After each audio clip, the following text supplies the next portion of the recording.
Hi friends, നമ്മളിന്നൊരു കമ്പോസ്റ്റിങ്ങിൻ്റെ video ആണ് ചെയ്യാൻ പോകുന്നത്. ഇത് നമ്മുടെ ഒരു കമ്പോസ്റ്റ് ബിന്നാണ്. ഇന്നിപ്പം ഞാനത് ഫുള്ള് കാലിയാക്കി. അപ്പോൾ അതിൽ നമ്മൾ ഈ ബിന്നിനകത്ത് നിറച്ച ഇലയും കരിയിലയും പേസ്റ്റുകളും മിക്സ് ചെയ്തിട്ടാണ് ഇട്ടുകൊണ്ടിരുന്നത്. അപ്പോൾ ഇതാണ് ഇന്നിപ്പം അതിൻ്റെ ഇത് ഒരു പകുതിയോളമായിരുന്നു. അപ്പോൾ നമുക്ക് നല്ല പൊടിയായിട്ടുള്ള കമ്പോസ്റ്റാണ് കിട്ടിയിരിക്കുന്നതിൽ. അറിയാണ്ട് കുറേ പ്ലാസ്റ്റിക് കയ്യിൽ വന്ന് പെട്ടിട്ടുണ്ട് നമ്മൾ പിടുമ്പോൾ. അപ്പോൾ അതൊക്കെ നമ്മളിൽ നിന്ന് മാറ്റിയിട്ട് അതൊഴിച്ച് ബാക്കിയുള്ള എല്ലാം നല്ല രീതിക്ക് കമ്പോസ്റ്റ് ആയിട്ടുണ്ട്. പിന്നെ ലേറ്റസ്റ്റ് ആയിട്ട് ഇരിച്ച കുറച്ച് മുട്ടത്തോടുകൾ മാത്രമാണ് കുറച്ച് ബാക്കിയായി വന്നിരിക്കുന്നത്. അപ്പോൾ നല്ല രീതിയിൽ കമ്പോസ്റ്റ് ആയിട്ടുണ്ട്. നമുക്കിതിനിപ്പം കംപ്ലീറ്റ് ഫിൽറ്റർ ചെയ്തിട്ട് ഇതിലുള്ള ബാക്കി ദ്രവിക്കാത്ത ഭാഗങ്ങൾ കമ്പുകളും മറ്റൊക്കെ ഉള്ള എടുത്ത് തിരിച്ച് അതിലേക്ക് തന്നെ ഇടുക, അതിൻ്റെ അടിഭാഗത്ത്. എന്നിട്ട് നമുക്ക് ഇത് റീഫിൽ ചെയ്യണം. അപ്പോൾ നല്ല നല്ല പൊടിയായിട്ടുള്ള കൈകൊണ്ട് നമുക്ക് എടുക്കാം. നമ്മൾ വെറും വേസ്റ്റായിട്ട് ഇട്ടുകൊണ്ടിരുന്ന സാധനമാണ്. സ്മെല്ലും ഇല്ല, ഒരു പ്രശ്നമില്ല. നല്ല അടിപൊളി കമ്പോസ്റ്റാണ് ഇത്. ഈ കമ്പോസ്റ്റ് നമുക്ക് ശരിക്ക് ചെറിയ 6 ഇഞ്ച് ചട്ടികളിലൊക്കെ ചെടി നടുമ്പോൾ 50-50 ആയിട്ട് ഇടാം. മണലും വേറെ നമുക്ക് അങ്ങനെ വളങ്ങളും ചേർത്ത് കൊടുക്കണ്ട. ചാണകപ്പൊടി വേണമെങ്കിൽ ചേർത്താൽ മതി. പക്ഷെ നല്ല വളമാണ്, നല്ല ഇതായിട്ടാണ്, കട്ടിയാവത്തില്ല. കാരണം വേറെ മണലായിട്ടൊന്നും ഇട്ട് കൊടുക്കണ്ട. ചുവന്ന മണ്ണിൻ്റെ കൂട്ടത്തിൽ ഡയറക്റ്റ് മിക്സ് ചെയ്തിട്ട് ചേർക്കാൻ പറ്റുന്ന കമ്പോസ്റ്റ് തന്നെയാണ്. തൈകളൊക്കെ പിടിപ്പിക്കാനും ബെസ്റ്റാണ്. അപ്പോൾ അതിൻ്റെ കൂടെ വന്നിരിക്കുന്ന 2 എണ്ണം വരുമല്ലോ, ഒരു ബ്ലൂ ഒരു ഗ്രീനും വന്നിട്ടുണ്ടായിരുന്നു. അപ്പോൾ അതിൻ്റെയാണ്. അപ്പോൾ ഞാൻ അതിൻ്റെ മൂടി മാറ്റിയിട്ടുണ്ട്. അപ്പോൾ ഇതും നല്ല രീതിയിൽ കമ്പോസ്റ്റ് ആയിട്ടുണ്ട്. മുട്ടത്തോട് പൊടിക്കാണ്ട് ഇട്ടത് ഒഴിച്ച് ബാക്കി എല്ലാം ആയിട്ടുണ്ട്. അപ്പോൾ അത് നമുക്ക് നോക്കി നോക്കാം എങ്ങനെയുണ്ടെന്ന്.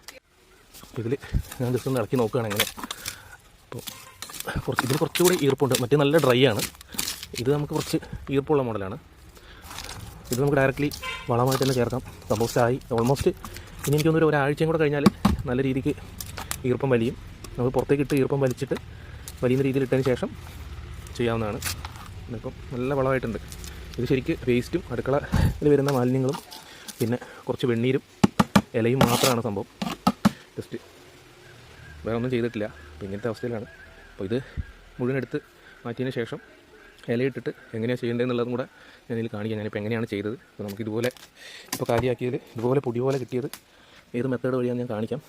ഇലകൾ വെറും കരിയില തന്നെയാണ്. നമ്മൾ ഈ കത്തിച്ച് കളയുന്ന കരിയിലകൾ കൊണ്ട് തന്നെയാണ് ഇങ്ങനെ നല്ല വളം കിട്ടിയിരിക്കുന്നത്. പുറത്ത് നമ്മൾ വളമൊന്നും മേടിക്കേണ്ട ആവശ്യമില്ല ശരിക്കും. ഇവിടെ ഇപ്പോൾ നമ്മൾ ഇതിപ്പം കംപ്ലീറ്റ് ഇതിലേക്ക് തട്ടിയിട്ടില്ലേ. ഇനിയിപ്പോൾ നമുക്കത് പുതിയത് ആക്കണം. അപ്പോൾ അതിനാദ്യം ചെയ്യേണ്ടത് ഞാൻ കുറച്ച് കരിയില എടുത്തിട്ടുണ്ട് ഇവിടെ കിടക്കുന്നത്. അപ്പോൾ ആ കരിയിലെല്ലാം കൂടെ നമുക്ക് ഫസ്റ്റ് ലെയറായിട്ട് ഏറ്റവും അടിയിലത്തെ ലെയറിൽ കരിയില ഇട്ട് വെക്കുക. അതിൽ കുറച്ച് ഇതിൻ്റെ നേരത്തുള്ള അവശിഷ്ടങ്ങൾ കുറച്ച് കിടപ്പുണ്ട്. അത് കുഴപ്പമില്ല, നല്ലതാണ്. അപ്പോൾ കരിയില നമുക്ക് ഇതിലേക്ക് ഇട്ട് കൊടുക്കാം. ഒരു ബക്കറ്റ് കരിയില ഇട്ടിട്ടുണ്ട് ആദ്യം ആദ്യത്തെ ഒരു ലെയറായിട്ട്. നമുക്ക് എല്ലായിടത്തും കറക്റ്റായിട്ട് നിരത്തി കൊടുക്കുക. അപ്പോൾ അത് ഫുൾ ലെയറായിട്ട് കിടപ്പുണ്ട്. അതിനുശേഷം ഇപ്പോൾ ഇവിടെ കുറച്ച് ഇതുണ്ട്, വാഴയുടെ ഇത് വെട്ടി മാറ്റിയതിൻ്റെ ഭാഗം. അത് നമുക്ക് ഇതിനകത്തോട്ട് എടുത്തിട്ട് ഡയറക്റ്റ്ലി നമുക്ക് അതിൽ ഇട്ട് കൊടുക്കാം. അധികം വെട്ടി നുറുക്കേണ്ട ആവശ്യമൊന്നുമില്ല, അത് പെട്ടെന്ന് തന്നെ അഴുകി കിട്ടും. അപ്പോൾ അത് നമ്മൾ ഇട്ട് കൊടുക്കുന്നതിൽ അപ്പോൾ തന്നെ ഡയറക്റ്റ്ലി തന്നെ നമുക്ക് ഇടാം. വെട്ടൊന്നും വേണ്ട. നമുക്ക് വേണമെന്നുണ്ടെങ്കിൽ വെട്ടി ചെറുതാക്കാം. ഞാൻ ഡയറക്റ്റ് ഇടുമ്പോൾ തന്നെ പെട്ടെന്ന് നാരായി മാറാറുണ്ട്. അപ്പോൾ അത് കംപ്ലീറ്റ് ആയിട്ട് നമ്മൾ ഒരു ലെയറായിട്ട് ഇടുക. പിന്നെ ഇവിടെ കുറച്ച് ചക്ക മടലൊക്കെ വെട്ടിയിട്ടുണ്ടായിരുന്നു, ചക്കയുടെ കുറച്ച് വേസ്റ്റ്, അതെല്ലാം കൂടെ അതിനകത്ത്. ഇതിപ്പം നമ്മൾ കരിയിലയുടെ ലെയർ ഇട്ടു. പിന്നെ നമ്മൾ ഇടുന്ന അവശിഷ്ടങ്ങൾ എന്താണോ, ഇപ്പോൾ നമ്മൾ പച്ചക്കറി വേസ്റ്റ്, മുട്ടത്തോടോ അല്ലെങ്കിൽ ബാക്കി വരുന്ന എന്ത് വേസ്റ്റ് ഇട്ടാലും ശ്രദ്ധിക്കേണ്ട ഒരു കാര്യം എന്താണെന്ന് വെച്ചാൽ അത് ഒരു ലെയർ, അത് ചിലപ്പോൾ ഒരു 4 ഇഞ്ച് തിക്നെസ്സിൽ വരുന്നതായിരിക്കും. അതിനുശേഷം അതിൻ്റെ അതേ തിക്നെസ്സിൽ തന്നെ നമ്മൾ കരിയിലിട്ട് കൊടുക്കണം. എന്നിട്ട് കരിയില ഇട്ടതിന് ശേഷമാണ് നമ്മൾ അതിൻ്റെ മുകളിൽ ഈ വേസ്റ്റ് പിന്നെ ഇടുന്നത്. പിന്നെ ചാരം ഞാൻ ഇട്ട് കൊടുക്കുന്നുണ്ട്. നമ്മൾ വെണ്ണീരെന്ന് പറയുന്ന ഇല കത്തിയതോ അല്ലെങ്കിൽ നോർമലി കിട്ടുന്ന ചാരം അത് നമ്മൾ ഇട്ട് കൊടുക്കുക. അത് ഇടുമ്പം പെട്ടെന്ന് തന്നെ നമുക്കിത് ക്ലിയറായി കിട്ടും. അതുപോലെ തന്നെ ജലാംശം ഉണ്ടെങ്കിൽ നമുക്ക് സ്മെല്ല് വരാനുള്ള ഏറ്റവും വലിയ കാര്യം ഈർപ്പം നിൽക്കുന്നതുകൊണ്ടാണ്. അപ്പോൾ നമ്മൾ ചാരം ഇട്ട് കൊടുത്തു കഴിഞ്ഞാൽ ഈർപ്പം നന്നായിട്ട് വലിഞ്ഞ് കിട്ടുന്നുണ്ട്. അപ്പോൾ ചാരം നമ്മൾ ഇതിലിട്ട് കൊടുക്കാൻ വേണ്ട. അത് ഞാനിപ്പോൾ കാണിച്ചു തരാം. ഇത് ഞാനിപ്പം കുറച്ച് ഇല കത്തി വന്നിട്ടുണ്ട്. അതിൽ കുറച്ച് മണ്ണും ഇതൊക്കെ ഉണ്ട്. നമ്മൾ വെച്ചാൽ കത്തി അടിച്ചു കൂട്ടി വാരി ഇടുന്ന സമയത്ത് ഇടുന്നതല്ലേ. അപ്പോൾ അതിൽ ഇലകളുണ്ടാവും, കത്താത്ത ഭാഗങ്ങൾ കിടപ്പുണ്ടാവും. അപ്പോൾ അത് നമ്മൾ ഒന്നിലേക്ക് സ്പ്രെഡ് ചെയ്തിട്ട് കൊടുക്കുക. എല്ലായിടത്തും ജസ്റ്റ് വാരി ഇടുന്നതിന് പകരം എല്ലായിടത്തും സ്പ്രെഡ് ആവുന്ന രീതിയിൽ ഇട്ട് കൊടുക്കുക ഇതുപോലെ. അപ്പോൾ ഇതുപോലെ നമ്മൾ ഒരു ലെയർ വെണ്ണീരും ഇടുക. അപ്പോൾ ഞാൻ ഇട്ടതിന് ശേഷം കാണിക്കുക. വെറുതെ നമ്മൾ വീഡിയോ ലെങ്ത് ആക്കിയ കാര്യമില്ലല്ലോ. അപ്പോൾ ഇങ്ങനെയാണ് ഇടേണ്ടതെന്ന് ജസ്റ്റ് കാണിച്ചാണ്. നമ്മൾ സ്പ്രെഡ് ചെയ്തിട്ട് കംപ്ലീറ്റ് ഇടുക. ഇത് ഞാൻ ഇട്ടതിന് ശേഷമുള്ള ഇത് കാണിക്കാം. ഇപ്പോൾ ചാരം ഇട്ടപ്പോൾ ഒരു ഇത് വന്നതാണ് ചാരം പറക്കുന്നത്. ഇതിപ്പോൾ ഞാൻ ചാരം ഒരു ബക്കറ്റ് ചാരം, അര ബക്കറ്റ് ചാരം കൊണ്ടുവന്നിട്ട് ഇതിന് മുകളിലേക്ക് നിരത്തിയിട്ടുണ്ട്. അപ്പോൾ അതിൽ കല്ലൊക്കെ ഉണ്ട്, വേണമെങ്കിൽ നമുക്ക് മാറ്റാം. കിടന്നാലും കുഴപ്പമൊന്നുമില്ല. ലാസ്റ്റ് നമ്മൾ കോരുമ്പോൾ എടുത്ത് മാറ്റി.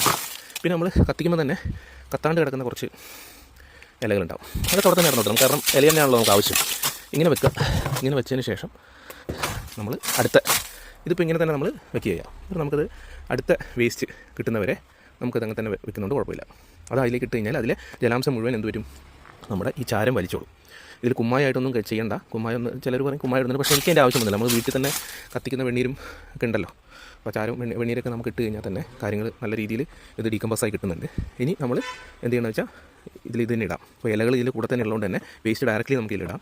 വെള്ളമുള്ള വേസ്റ്റ് ആയാലും കുഴപ്പമില്ല, നമ്മുടെ അടുക്കളയിൽ വരുന്ന ബാക്കി വരുന്ന ചോറായാലും അങ്ങനത്തെ അവശിഷ്ടങ്ങളെല്ലാം നമുക്ക് ഇതിനകത്ത് ഇടാം. മീനിൻ്റെ അവശിഷ്ടങ്ങളെല്ലാം ഇട്ടിട്ട് അപ്പോൾ തന്നെ നമ്മൾ എന്ത് ചെയ്യേണ്ടതെന്ന് വെച്ചാൽ ആ അവശിഷ്ടങ്ങൾ അങ്ങനെ വെക്കുമ്പോഴാണ് പ്രശ്നം. അപ്പം തന്നെ നമ്മൾ കുറച്ച് ഈ ചാരം, അതായത് വെണ്ണീരെടുത്തിട്ട് നമ്മൾ അതൊന്ന് മൂടി കൊടുക്കുക. അപ്പോൾ അതിൽ ജലാംശം വലിയും പെട്ടെന്ന് തന്നെ ഡീകമ്പോസ് ആവാനുള്ള ചാൻസ് ഉണ്ട്.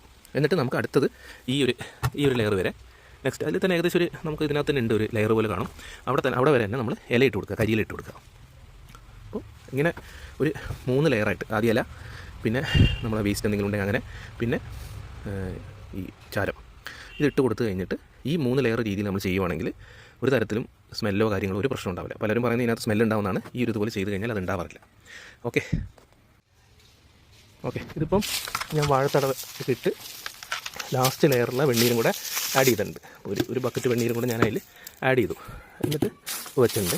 ഈ സംഭവം ശരിക്കും നല്ല രീതിയിൽ ഡീകമ്പോസ് ആവും. ഇനിയിപ്പം ഞാൻ എന്താ ചെയ്യാൻ പോകുന്നത് വെച്ചാൽ നമ്മളിതിങ്ങനെ വെച്ചിട്ട് നാളെ ആകുമ്പോഴേക്കും, അല്ലെങ്കിൽ ഇന്ന് തന്നെ ചെയ്താലും കുഴപ്പമില്ല, ആ ദിവസം നമ്മളിത് കംപ്ലീറ്റ് ആയെന്ന് വരുമ്പം ഒരു ഗ്ലാസ് തൈരിന് 10 ഗ്ലാസ് വെള്ളം എന്നുള്ള രീതിയിൽ എടുത്തിട്ട് ഡൈല്യൂട്ട് ചെയ്യുക. നമ്മൾ ബട്ടർ മിൽക്ക് ഉണ്ടാക്കുന്ന പോലെ തന്നെ, പക്ഷേ അങ്ങനെ കടഞ്ഞെടുക്കൊന്നും വേണ്ട, അങ്ങനെ ഡൈല്യൂട്ട് ചെയ്യുക. 10 ഗ്ലാസ് വെള്ളം എന്നുള്ള രീതിയിൽ ഡൈല്യൂട്ട് ചെയ്തിട്ട് നമ്മൾ കംപ്ലീറ്റ്ലി ഇവിടെ ഇങ്ങനെ സ്പ്രിങ്കിൾ ചെയ്ത് കൊടുക്കുക.